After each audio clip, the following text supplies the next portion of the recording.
LCFC News Update. Isang mapagpalang linggo sa inyo lahat. Dahil po kami muli upang magaling sa inyo na impormasyon. At updates sa ating Inglesia. Ako po si Jason. At ako po si Rode. At ito ang Legacy City News Update.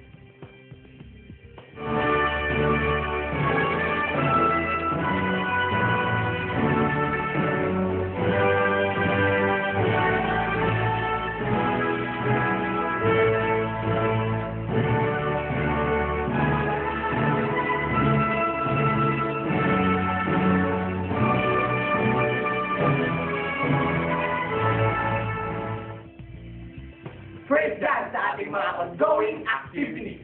Number 1, Campus Ministry every Wednesday from 3 p.m. to 5 p.m. at Intramuros, Manila. Number 2, ang Music School. Every Saturday, 5 o'clock to 6:30 p.m. sa ating iglesia.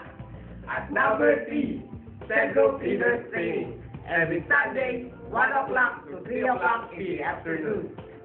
Kita-kits mamaya!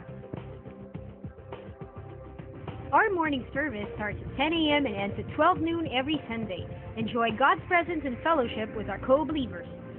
For the young people, the youth service is for you, 2:30 p.m. until 4 p.m. every Sunday.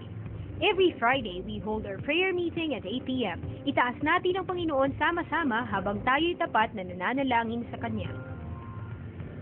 It's great to spend more time with our co-believers as we study His Word.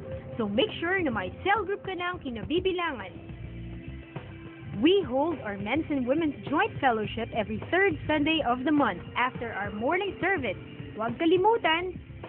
For all the church workers, don't forget our workers' fellowship every first Wednesday of the month. This is a great time to have fellowship with one another. It is of the Lord's mercies that we are not consumed, because His compassion fail not. They are new every morning. Great is thy faithfulness.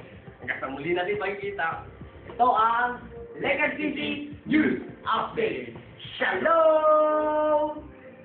LCFC News Update.